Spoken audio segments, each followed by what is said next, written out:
What I'd like to do here is take you through an example of logistic regression, and you can use this for two purposes. One is obviously for the final exam preparation, but also if you might be able to use this in order to help you with your case study associated with logistical regression. Let's take this from the top. Here you have this, it's a Simmons, it's a department store. And they've taken an example of 100 customers and have done this testing on this coupon program or this direct mail program. And what they've accumulated is the outcome variable coupon. Did they redeem this 200 coupon or not? And then the two predictors that they had in mind to analyze were annual spending, as far as, and this is in thousands, how much did they spend annually at the store, and then did they have a Simmons credit card or not?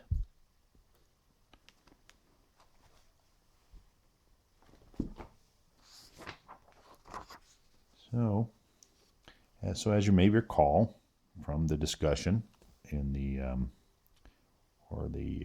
handouts from class, right, is you're looking at an equation, or not equation, you're looking to find an equation that explains this logistical S-curve.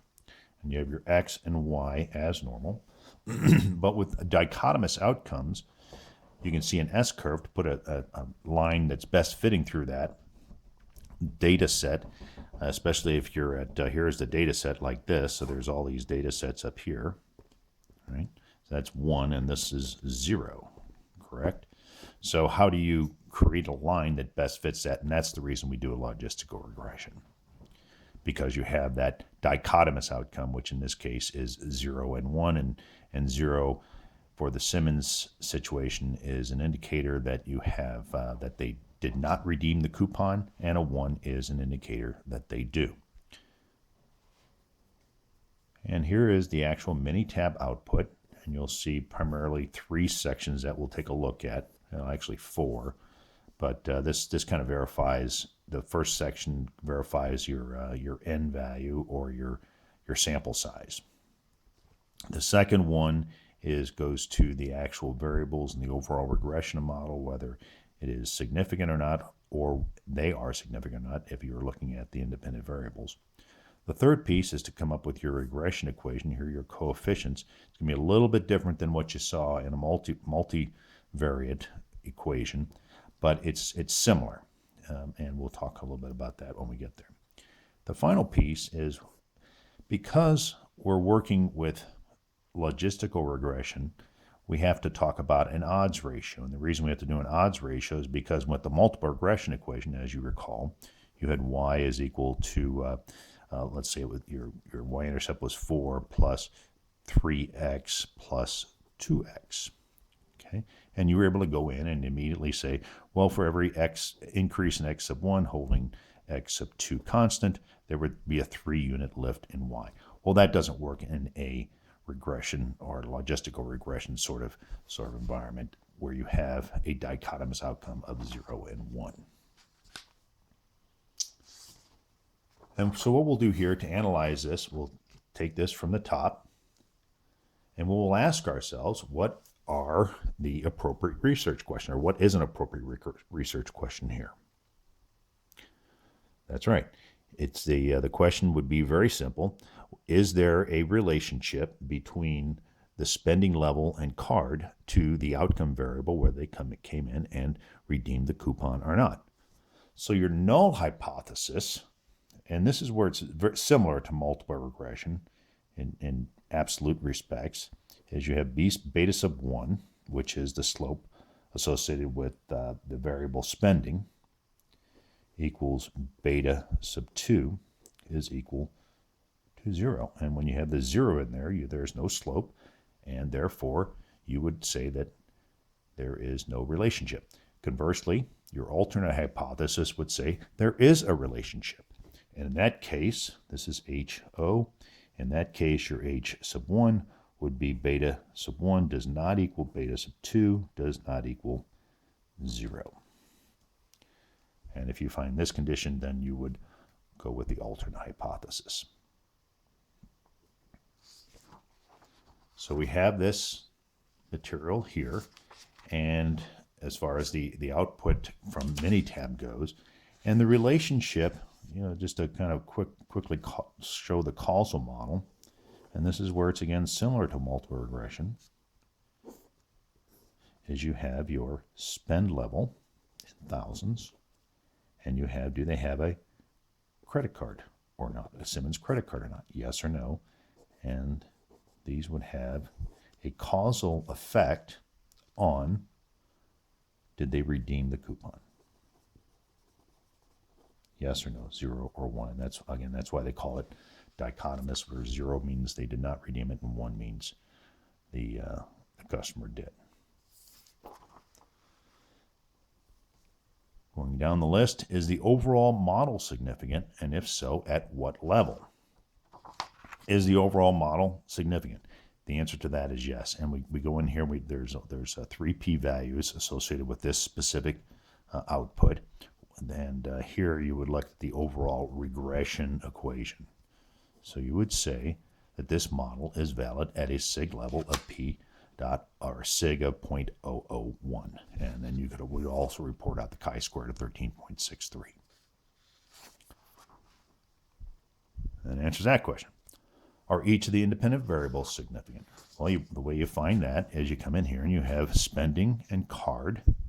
And so each of those clearly is significant because the critical value, or the critical p-value that we set up, was 0.05, so it's less than p.05. And in each case of these, it is. And so you would say that each of those variables is significant as well.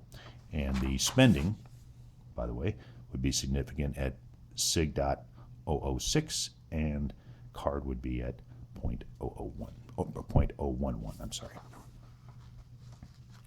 Write the logistic regression equation. Here's where it varies pretty significantly, or a lot, from what you've seen before, but it'll look the same when you get it written out. Essentially, you're looking at y hat is equal to, this is the difference, is where you're exponentializing the actual equation, the regression equation associated with this logit, and this is the logit function associated with a dichotomous outcome. And so you go E, and here's where it starts looking exactly the same again. E, and then you would have B sub 0, okay, which in this case would be the coefficients. All right, so here's your constant, B sub 0, which is your y-intercept. So that would be minus 2.146. So you got that? Come down here to the coefficients now. And then we go into spending, and we go plus x sub 1. And we've declared x sub 1 as spending, so that would be 0.342 as its slope.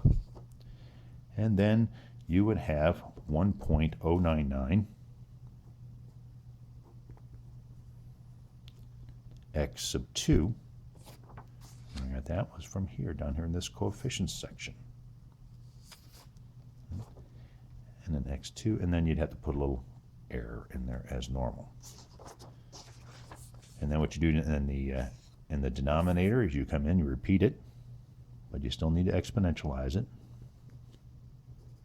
Plus 0.342x1 plus 1.099x2, and then you'd put a little error in there again. So this becomes your logistical regression equation based upon the coefficients, the constant being the y, or the b sub 0, and the spending and card being x1 and x2 respectively. That's the logistic regression equation. So now you come in, you ask yourself, okay, do you accept or reject the null hypothesis? Well, you've already determined that the overall equation is significant. You know that the spending and card are both significant, so clearly you would reject the null, and you'd come back and accept the alternate, and you would conclude that indeed the spend level and whether they have a credit card, a Simmons credit card or not, does influence the outcome variable Y, which is do they redeem the coupon, yes or no, 0 or 1. Now the one interesting thing, as I talked before, is in multiple regression you can just come in straight in and go, okay, you have a 3x lift on x sub 1 relative to y when you hold x2 constant. But as you can see here, this equation is much, obviously much more complex. So what we do with logistic regression, very similar to what we did with chi-squared, is we start talking about the odds ratio. And what they provide you here is the odds ratio for spending of 1.4073 and an odds ratio for do they have a credit card or not. And so let's pick off this one. Basically what this says is the odds ratio is they're 3 times more likely, okay, 3 times more likely to redeem that coupon if they had a Simmons credit card. Likewise, you could come over here and you say this is on the spending. For each 1,000 unit increase in spending level, which was our x sub 1, back over in this equation here, okay, is you're going to get an odds ratio where you're 1.4 times more likely to redeem that coupon for each $1,000 increase in spending level. So you've got all these relationships.